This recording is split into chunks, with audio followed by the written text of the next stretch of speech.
Namaskar.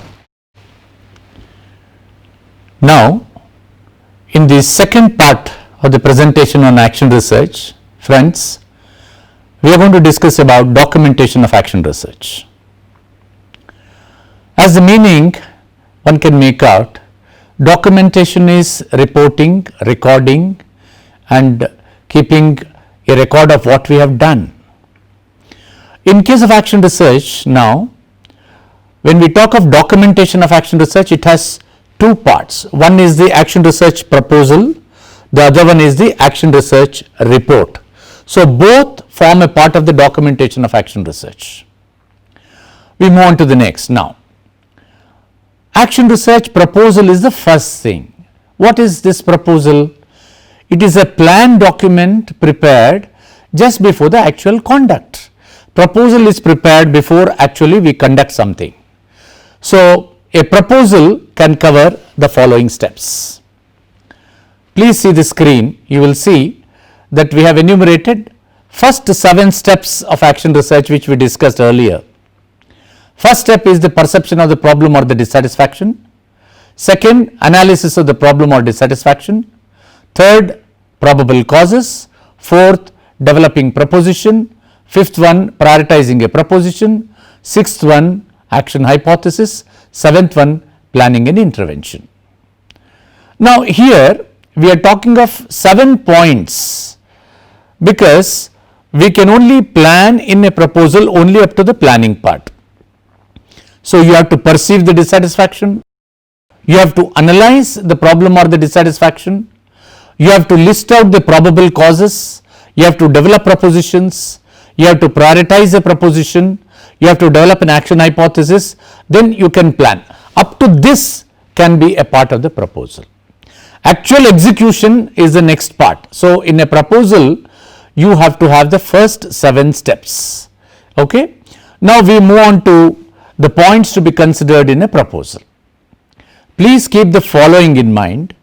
When you ask your student teachers to give you the proposal, you should tell them that the proposal should be prepared in future tense because they are going to conduct, therefore it has to be in future tense. It is prepared to plan an activity, that is what is very important. So, this is a plan and this plan has to be implemented, therefore till the planning all these activities will have to be listed beautifully, and this proposal will serve as a guide for further intervention for the student teachers. Therefore, this is very important that they should have the proposal before they go, and it is a pre-intervention document. So, much before they execute or they provide intervention, they are listing out all those things, therefore, it is a pre-intervention document. And in action research context, first person usage is preferred. Normally, in all other researches, we say you should use the third person. Now, in action research, you can say, I am going to do this, because you are a practitioner, you are someone who is implementing this, so you are expressing it in the first person, therefore first person usage is perfect and it is preferred. And finally, your proposal should read like a reflective diary. Therefore, you have already understood the situation. Without understanding the problem, the context and the dissatisfaction and all that, you can't think of doing that. Therefore, before implementation, all the first 7 steps you are going to cover, and these are some of the points that I said have to be kept in mind.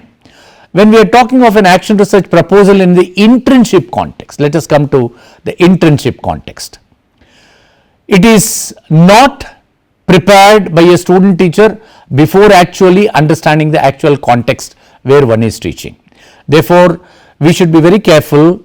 This action research implementation, the planning and the execution and all these things should happen as one is in the internship context, not before he gets into the teaching in a real situation, actual context. So, he or she should prepare the proposal once they are into the teaching mode.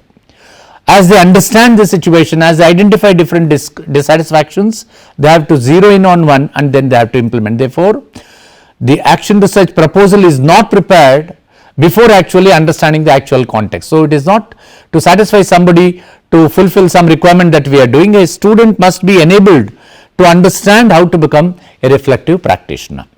And it should come out in a real context as a part of teaching by a student teacher. Please let us not compromise on this, and therefore much before a student starts teaching in an internship context, we will not say you should prepare and then give me in the institution itself, I will tell you what you should do, and whatever he is going to do in a school and whatever he has prepared, if it mismatches, I mean, that is not what is the intent of action research at all in an internship. Therefore, let your student teachers go to school, start engaging with the students as a part of understanding the problems. Let them come out with their action research proposal. There can be many dissatisfactions as a part of teaching, and all these problems or dissatisfactions have to be identified first. There can be more than one. Let them identify all of them. Then, as a next step, they have to be shared with the cooperating teachers and the institute supervisor. Among them, one of the dissatisfactions or the problems can be selected by the student teacher. It has to be done by the student teacher. That is very important. Neither the cooperating teacher nor the institute supervisor will decide the topic, but it is only the student teacher who decides. Therefore, let us give them a culture of reflecting. Let them understand that there are so many dissatisfactions there, and then zero in on one, and let us help them to undertake an action research. Institute supervisor will help the student teacher to focus better and may approve the topic. So now the role of an institute supervisor is to help the student teacher to focus. He may ask a student teacher that these are the areas where you need to fine tune, and then he or she may approve the topic. The cooperating school and the cooperating teacher, they will also understand the context in which the student teacher wants to undertake action research, and they have to support the student teacher to undertake the action research, because the real setting in which a student teacher works is in a cooperating school situation, and the institute supervisor and the cooperating school teacher, they both will be supporting the student teacher in undertaking action research in an internship context. So all possible support has to be extended to them, and they have to minimize the impositions by a cooperating school. Now, to undertake action research, whatever support that a student teacher requires, a cooperating school has to extend. And these cooperating schools will be expecting so many things sometimes. And now we have to understand that we should give sufficient academic freedom for the student teacher in an internship context also to learn, to understand, and to undertake action research. Now with this, with the approval of the action research proposal by the teacher educator, the action research actually starts. Now in this, there will be no change in the timetable or the number of periods or timing in the school. Just because somebody is undertaking action research, you will not change the timetable, you will not change the number of periods or timings for the person to undertake action research. It has to happen in the normal context. There should be no extra support that can be expected, as action research has to be undertaken in a normal school setting. Please understand, this is a normal school setting with all the routines that has to happen, and there is no any extra support just because somebody wants to undertake action research. Now the teaching is more calculated. When the action research starts, it is more calculated, more precise, it is also documented, and it is also reflected upon. Therefore, we have to understand that once the action research starts, it happens in a real natural context, and in this process a student teacher will have to maintain a reflective diary. Please remember, we let as teacher educators support our students to maintain a reflective diary. That is very important. Now in the earlier episode also we had discussed a reflective diary can look something like this. Please look into the monitor. The date, activity number, activity, result of the activity, and then the reflections. You can have a beautiful 1 page or 2 pages meant for this. Let the student teacher write the date of that activity, activity number. It can be any number of activities. Each day activity numbers change. Date, then the activity per se that you have done, he will write down or she will write down. At the end of the class, what are the results of the activity will also be written by the student teacher, and student teacher himself or herself will also reflect upon what happened in that particular activity, so that in the next day's plan and activity there will be some changes. So the interventions will continue till the reflective practitioner or the student teacher feels satisfied or saturated in either one or more spirals. We discussed that the spirals can be either one or more than one, so it will go on. Now this is about the documentation of the action research proposal that we talked about. Now documentation of action research report, let's start discussing about it. It's a record or a document of the completed activities of the action research. When we say documentation of action research report, it is done at the end or completion of the action research. Proposal is done before commencement of the action research, and the report of the action research is prepared at the end of completion of the action research. Therefore, it has to be written in the past tense. After the planning, all that we have done has to be written in the past tense. First person is to be used as proposal. As for the proposal, we said first person is to be used while narrating or writing, and not the third person as it is used in the other researches. This is to be written over and above the action research proposal. Please understand. Now people may say that we have written the proposal, it had all the 7 steps, we will add the other steps into it. No, proposal was written in futuristic tense, in future tense. It is futuristic. I am intending to do this way, these are the things that I am going. Action research report is something written at the end of completion of the action research. Therefore, this is what was implemented and that is what was intended. These are two different documents. You have to maintain both of them separately. It is to be produced at the end of the completion of the action research. So please make it a point to tell your student teachers that they have to provide the report of the action research once they are done with their action research part.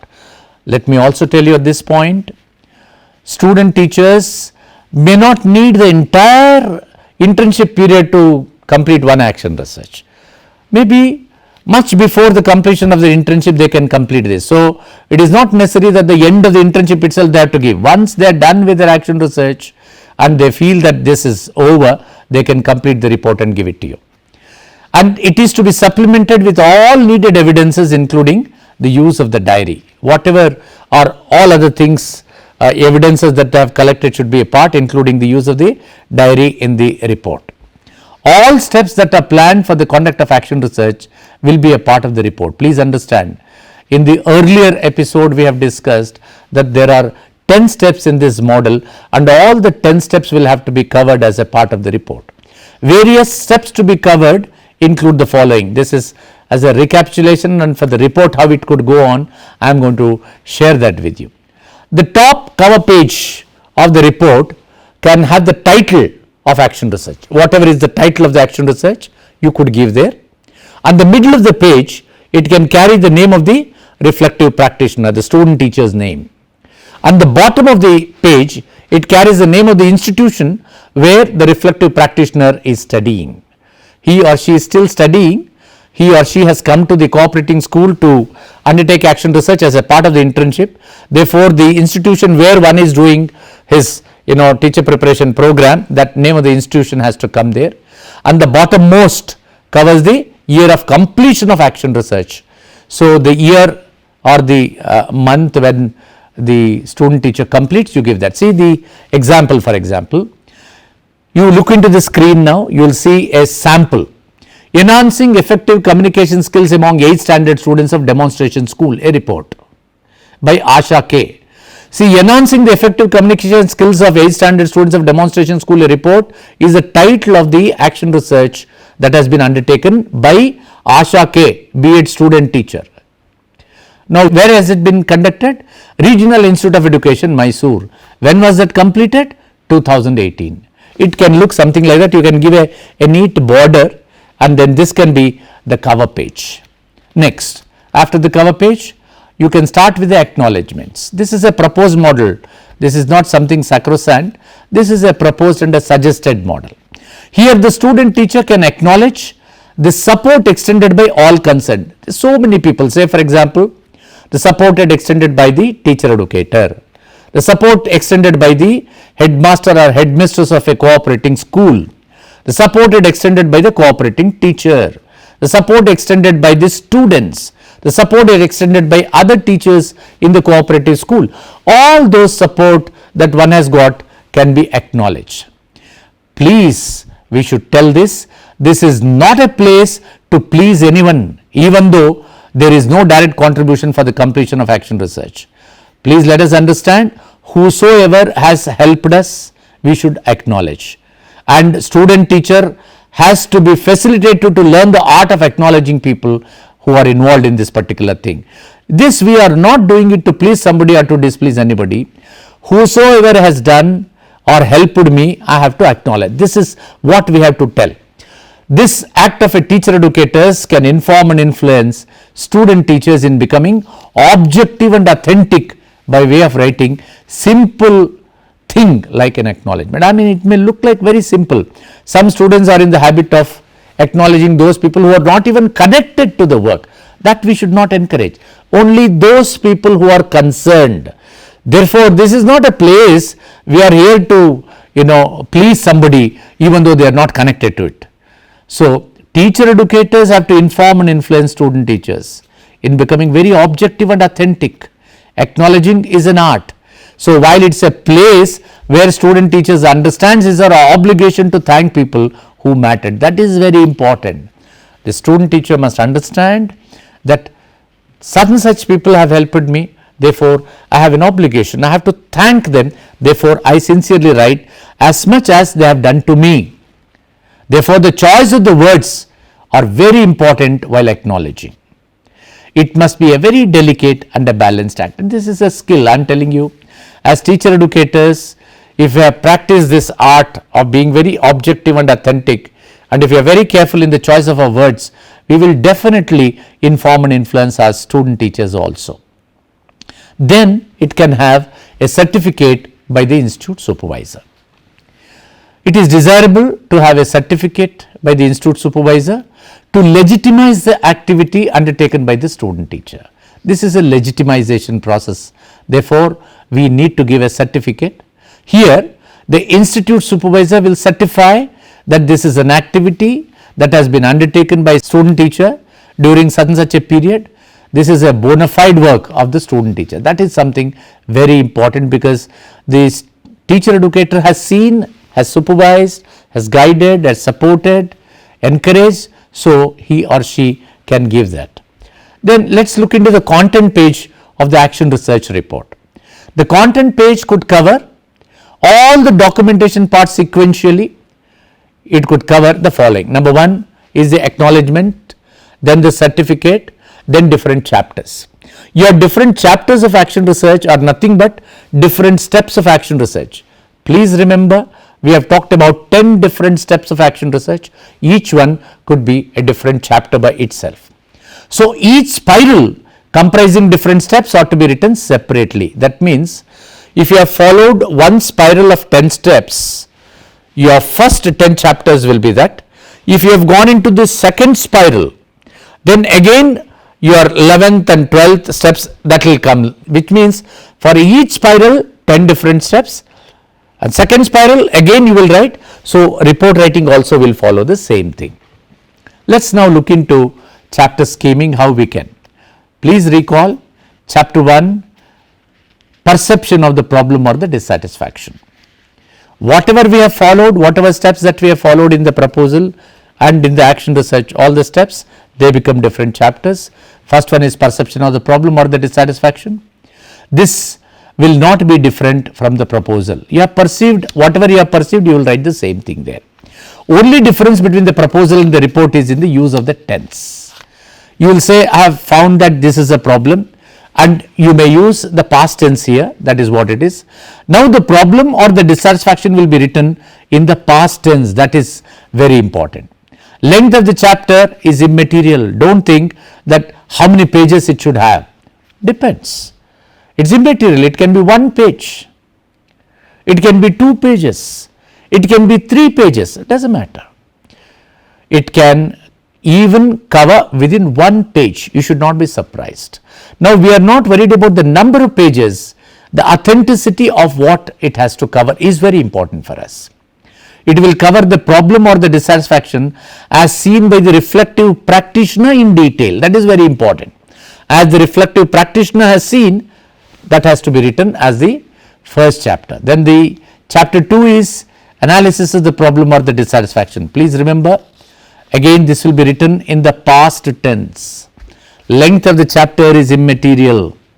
It covers the analysis of the dissatisfaction, covering the intensity, extensity, the number of clients in whom you have to bring about changes. You remember, we have discussed it in the earlier module, earlier lecture, same thing. It is nothing but delineation or enumeration of the problem or the dissatisfaction.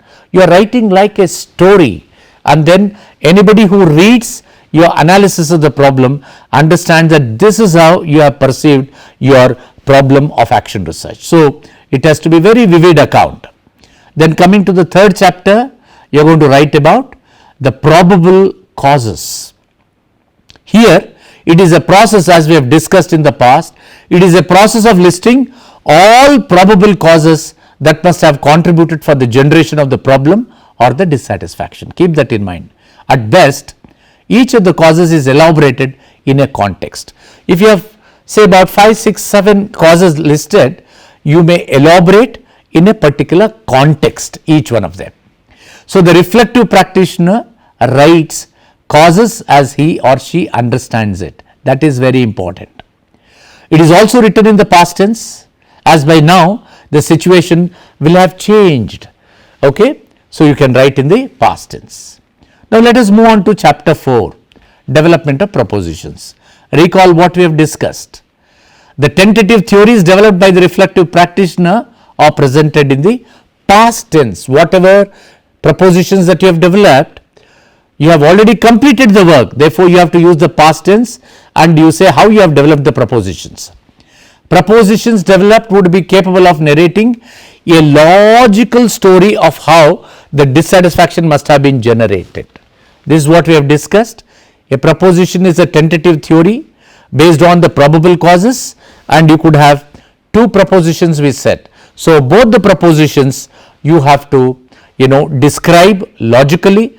It should read like a story, a narration of how these factors must have contributed for the genesis of the dissatisfaction. That is very important. Then we move on to the next chapter, prioritization of the proposition.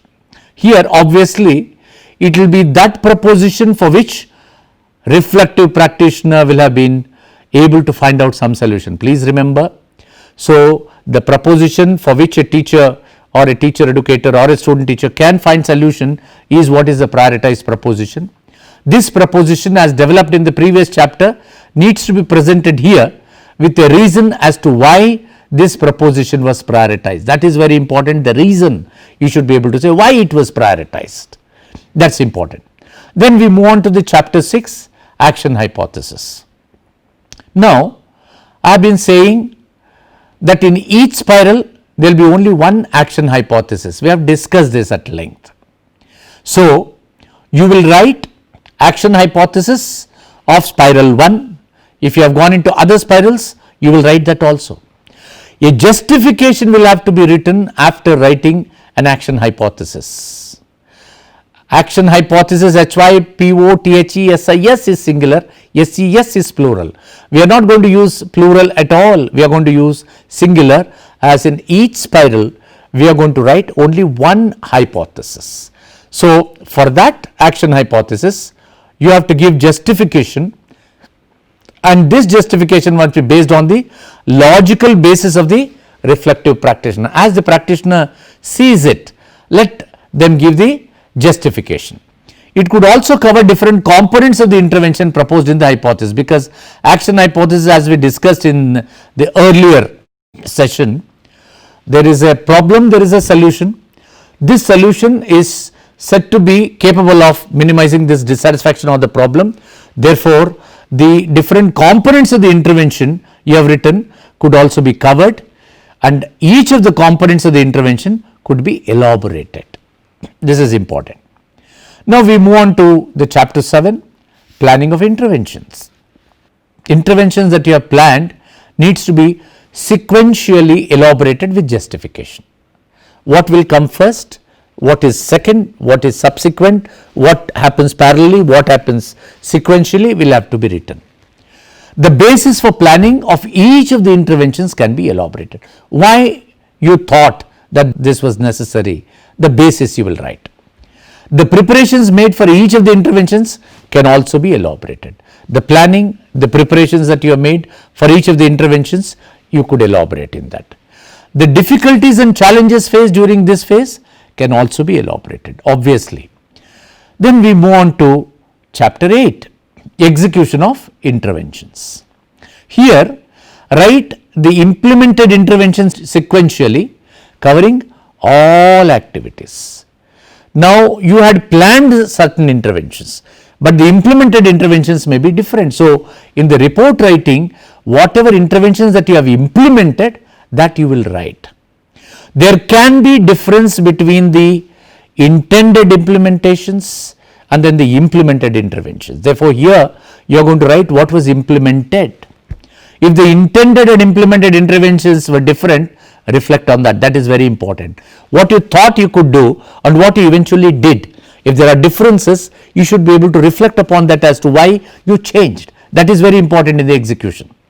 Evidences gathered as a part of implementation can also be enumerated sequentially. What are the different evidences that you have gathered? You could enumerate one after the other sequentially. All activities have to be faithfully, objectively and authentically produced and reported. This is very, very important. You have to be faithful, authentic, objective and produce it in a way others can very easily appreciate your stand that you have taken. Then we move on to the 9th chapter, that is evaluation of the effectiveness of the interventions. Now here, use the practitioner's diary as one of the most important sources of evaluation. This we have discussed. Therefore, write the usefulness of the interventions in altering the dissatisfaction based on the evidences. You should now talk about it. Justify how comprehensive, dependable and relevant were the interventions. Each of the interventions you should be able to talk about how comprehensive, how dependable, how relevant were they. You should talk about it in the evaluation. You should infer whether the interventions on the whole succeeded completely or partially or whether it has failed. That is very important as a part of the, and no one particular indicator is sufficient for you to evaluate. Comprehensively take all evidences and then talk about it. Now, chapter 10, reflection and decision making. This can be one chapter, though in the earlier module we discussed reflection and decision making as A and B. You could put them together. Reflect upon the usefulness of the interventions in the first spiral. Spiral wise you will write. So, your reflections about the first spiral you are going to write and usefulness of the intervention that you are going to write. Then questions which can help reflect for this particular section include the following. Please remember, you can come to the slide also here, you can see on the monitor. You can ask these questions which can help you for reflection. Was my understanding of the problem correct? You should reflect upon that. Did the intervention bring about improvement to a satisfactory level? You should ask yourself and reflect upon that. Is there a scope for further improvement? You should ask. What went right, what went wrong? This morning also we discussed. Decision making should be the next sequence in the report. So, one is the reflection, then the decision making. This section could be influenced by the following questions. You should also ask some of these questions which will help you. Should I terminate the intervention? Should I move to the new spiral? How can I make my effective intervention a part of my regular practice? What kind of changes I have to bring about in myself in order to naturalize the tested intervention? These are some of the things that you have to talk about. Now, after all these chapters, you can go to the references. If you have used any sources for planning certain interventions, activities, etc., you should give the references. and please follow the APA format, American Psychological Association format, for writing the references. That is what we do use in educational researches, so follow that. And there are sources which can help you to understand APA format. Please go to them and then collect it and follow that. If you have not consulted any reference, you can leave this blank, as the action is only a reflective practice. If you have not consulted any source, if you have not, don't have to worry about it, let it be blank. All sources consulted could be written, all sources, you could do that. Maybe your action research report could carry annexures also. Annexures are those things which you are going to put it at the end of the report, after even the references. It could include specific interventions which is detailed out. If you have not been able to detail out the interventions that you have talked about under the interventions there, you could give the detailed intervention in annexure. You could give specific recording of the diary, the whole diary could be put, a digitized version of the diary could be a part of the annexure. Specific tools that if you have developed or used, you could give them as the annexure. Other details which is not part of the main report, you could put all of them in the annexure. Please keep this in mind. And I think if you follow some of these steps, you will be able to complete your documentation of action research. Thank you very much. Namaskar.